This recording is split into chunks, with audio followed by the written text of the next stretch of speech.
friends, welcome back. My name's Angel.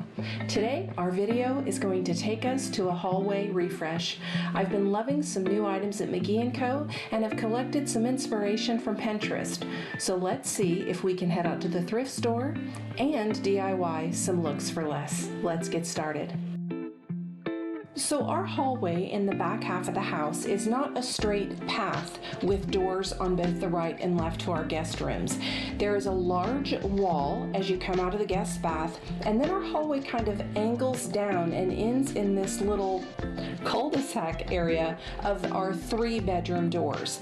So it really makes it a challenge to put anything that sticks out and blocks the pathway. So I wanted to make sure, number one, I addressed this large expanse of white wall as you come directly out of the bathroom, and then I wanted to address these 2 walls on either side of the guest bedroom. So I knew I wanted a gallery wall, but picture frames were very expensive, and I fell in love with these Caleb Flush Mcgee & Co. lights, but not at $190 a piece. So on a trip to At Home, I found these floating picture frames 50% off for $9 a piece. Now, although I love the look of a floating picture frame, I wanted a more finished look with a formal mat. So what I decided to do was actually disassemble these frames and order mats from Amazon. I got 10 mats in a 16 by 20 size with an 11 by 14 opening for $3 a piece. So I took the frame apart and I inserted the mat in between the 2 pieces of glass. I taped in my picture so that it would be nice and secured. So although these weren't designed for mats, you can put a mat in between the glass and it does not keep you from putting the frame back together. So as you can see, I put my mat and picture in, and then I simply laid the glass right back into the frame and then added the wood securing piece back in over the top of the glass. Now, one thing I will say is make sure that once you flip the small tabs down across that wooden bar that holds the 2 pieces of glass in, be sure to really screw those down tight just to make sure that it all stays very secure and intact. So when thrifting, I'm always looking for small pottery pieces, and I found this little vessel that was 99 cents. It was hand thrown and I loved the colors. I thought it would be perfect for the shelf at the end of the hallway with a simple faux greenery put in it. So for $1, you really can't go wrong, and it has multiple uses. Still thinking about that shelf at the end of the hallway, I pulled out these 3 gold candlesticks that I've had, and I thought I could take this black rub and buff and give them a more burnished antique look like the candle you see in the forefront, just to repurpose them and have something a little fresh and new. So the next thing to tackle were those Caleb Flush mount lights. I found these 2 lights on Amazon and thought that they were very similar in shape and size to the Mcgee & Co. So I purchased 4 of these. They came in 2 packs for under $30, and I simply used this painter's tape to section off at the top for that gold strip that we saw in our inspiration piece. So after I wrapped that around, I really pressed it close to the edges to secure it, and then I just utilized European gold antique rub and buff.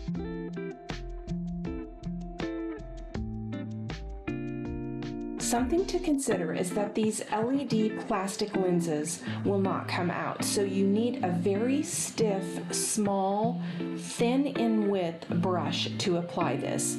This was a Dollar Tree brush. It comes in like a pack of 10, I think it came out of, and I just utilized that, placing that edge right against the LED lens and flipping out so that none of that rub and buff got on the lens. This is also really helpful because you can run it around the rim of the light too. Worth noting is that for less than $30, these 2 lights do not have to be hardwired. They simply attach magnetically to one another. The two parts click together, and then you mount them on the wall via a small bracket that's enclosed. Additionally, they are not battery operated, but rather rechargeable and dimmable. I have been thrilled with how long they stay charged, and they put out a beautiful warm white glow above the pictures in the hallway. Now, when it came time to paint this second piece, this piece is what magnetizes to the bracket on the wall and then also to the back of the lamp. I chose not to paint the magnetic ball because I didn't know how that would affect the magnetism. So I just painted everything below it with the rub and buff, and when it was up on the wall, you did not notice at all that that silver ball where the magnets connect together was not painted with the rub and buff.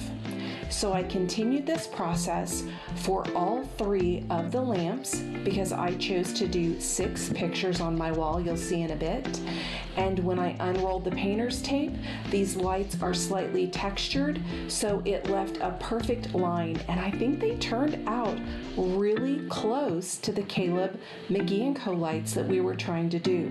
I was very, very happy. So realistically, each of these lights cost me less than $10 a piece.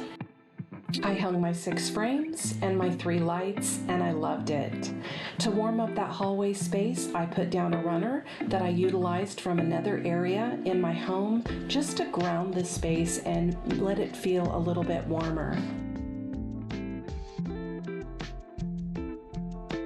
And to the right side of that guest wall, I added these 2 hanging sconces. They're a metal brass with these beautiful glass globes. I got them years ago at Hobby Lobby, and I added 2 candles to those. And here's that thrifted pot for 99 cents with our faux greenery and our repurposed candlesticks. And if you follow me, you certainly recognize that thrifted easel. I love all these little touches at the end of the hallway. All together, I think we did pretty good. I hope you enjoyed this video and it inspired you, and remember, stay on the journey as we continue making our way home.